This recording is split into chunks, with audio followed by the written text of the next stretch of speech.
आज का बाइबल पाठ वचन है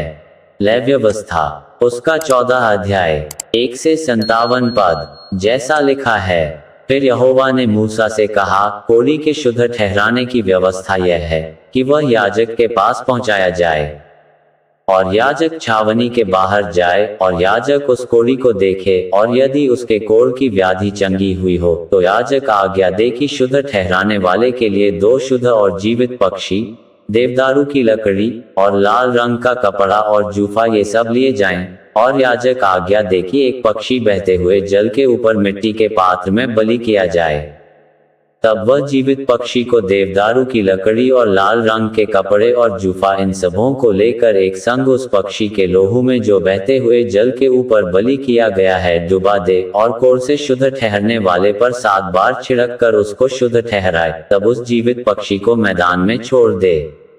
और शुद्ध ठहरने वाला अपने वस्त्रों को धोए और सब बाल मुंवाकर जल से स्नान करे, तब वह शुद्ध ठहरेगा, और उसके बाद वह छावनी में आने पाए, परंतु 7 दिन तक अपने डेरे से बाहर ही रहे। और 7वें दिन वह सिर, दाढ़ी और भौहों के सब बाल मुड़ाए और सब अंग मुंडन कराए और अपने वस्त्रों को धोए और जल से स्नान करे, तब वह शुद्ध ठहरेगा। और 8वें दिन वह 2 निर्दोष भेड़ के बच्चे और अन्नबलि के लिए तेल से सना हुआ एपा का 3/2 अंश मैदा और लोज भर तेल लाए। और शुद्ध ठहराने वाला याजक इन वस्तुओं समेत उस शुद्ध होने वाले मनुष्य को यहोवा के सम्मुख मिलाप वाले तंबू के द्वार पर खड़ा करे। तब याजक एक भेड़ का बच्चा लेकर दोषबलि के लिए उसे और उस लोज भर तेल को समीप लाए, और इन दोनों को हिलाने की भेंट के लिए यहोवा के सामने हिलाए। तब याजक एक भेड़ के बच्चे को उस स्थान में जहां वह पापबलि और होमबलि पशुओं का बलिदान किया करेगा, अर्थात पवित्र स्थान में बलिदान करे, क्योंकि जैसा पापबलि याजक का निज भाग होगा वैसा ही दोषबलि भी उसी का निज भाग ठहरेगा, वह परम पवित्र है। तब याजक दोषबलि के लोहू में से कुछ लेकर शुद्ध ठहरने वाले के दाहिने कान के सिरे पर और उसके दाहिने हाथ और दाहिने पांव के अंगूठों पर लगाए। और याजक उस लोज भर तेल में से कुछ लेकर अपने बाएं हाथ की हथेली पर डाले, और याजक अपने दाहिने हाथ की उंगली को अपने बाईं हथेली पर के तेल में डुबाकर उस तेल में से कुछ अपनी उंगली से यहोवा के सम्मुख 7 बार छिड़के। और जो तेल उसकी हथेली पर रह जाएगा, याजक उसमें से कुछ शुद्ध होने वाले के दाहिने कान के सिरे पर और उसके दाहिने हाथ और दाहिने पांव के अंगूठों पर दोषबलि के लोहू के ऊपर लगाएं, और जो तेल याजक की हथेली पर रह जाए उसको वह शुद्ध होने वाले के सिर पर डाल दे। और याजक उसके लिए यहोवा के सामने प्रायश्चित करे। और याजक पाप बलि को भी चढ़ाकर उसके लिए जो अपनी अशुद्धता से शुद्ध होने वाला हो प्रायश्चित करे, और उसके बाद होमबलि पशु का बलिदान करके अन्नबलि समेत वेदी पर चढ़ाए, और याजक उसके लिए प्रायश्चित करे और वह शुद्ध ठहरेगा।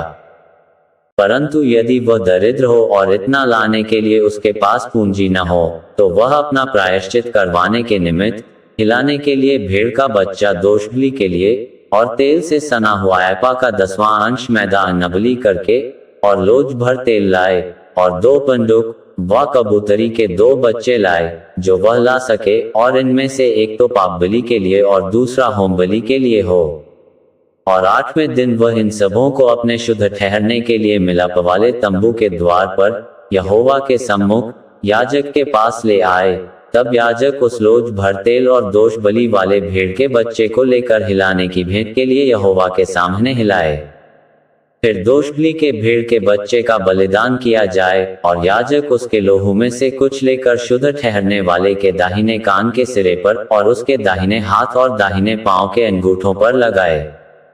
फिर याजक उस तेल में से कुछ अपने बाएं हाथ की हथेली पर डालकर अपने दाहिने हाथ की उंगली से अपनी बाईं हथेली पर के तेल में से कुछ यहोवा के सम्मुख 7 बार छिड़के। फिर याजक अपनी हथेली पर के तेल में से कुछ शुद्ध ठहरने वाले के दाहिने कान के सिरे पर और उसके दाहिने हाथ और दाहिने पांव के अंगूठों पर दोषबलि के लोहू के स्थान पर लगाए।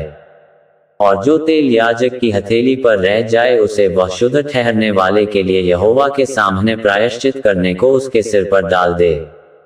तब वह पंडुकों व कबूतरी के बच्चों में से जो वह ला सका हो एक को चढ़ाए, अर्थात जो पक्षी वह ला सका हो, उनमें से वह एक को पाप बलि के लिए और अन्न बलि समेत दूसरे को होम बलि के लिए चढ़ाए। इस रीति से याजक शुद्ध ठहरने वाले के लिए यहोवा के सामने प्रायश्चित करे। जिसे कोढ़ की व्याधि हुई हो और उसके इतनी पूंजी ना हो कि वह शुद्ध ठहरने की सामग्री को ला सके, तो उसके लिए यही व्यवस्था है। फिर यहोवा ने मूसा और हारून से कहा, जब तुम लोग कनान देश में पहुंचो, जिसे मैं तुम्हारी निज भूमि होने के लिए तुम्हें देता हूं, उस समय यदि मैं कोढ़ की व्याधि तुम्हारे अधिकार के किसी घर में दिखाऊं, तो जिसका वह घर हो वह आकर याजक को बता दे कि मुझे ऐसा देख पड़ता है कि घर में मानो कोई व्याधि है।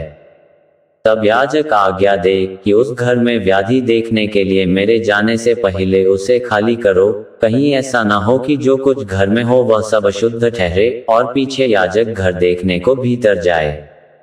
तब वह उस व्याधि को देखे, और यदि वह व्याधि घर की दीवारों पर हरी हरी व लाल लाल मानो खुदी हुई लकीरों के रूप में हो, और ये लकीरें दीवार में गहरी देख पड़ती हों, तो याजक घर से बाहर द्वार पर जाकर घर को 7 दिन तक बंद कर रखे।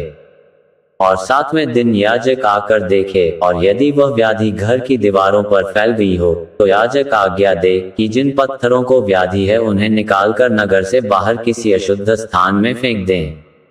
और वह घर के भीतर ही भीतर चारों ओर खुरचवाए, और वह खुरचन की मिट्टी नगर से बाहर किसी अशुद्ध स्थान में डाली जाए।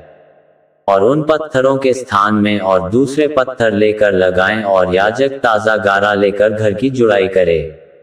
और यदि पत्थरों के निकाले जाने और घर के खुरचे और लेसे जाने के बाद वह व्याधि फिर घर में फूट निकले, तो याजक आकर देखे, और यदि वह व्याधि घर में फैल गई हो, तो वह जान ले कि घर में गलित कोढ़ है, वह शुद्ध है। और वह सब गारे समेत पत्थर, लकड़ी और घर को खुदवाकर गिरा दे, और उन सब वस्तुओं को उठवाकर नगर से बाहर किसी अशुद्ध स्थान पर फिंकवा दे।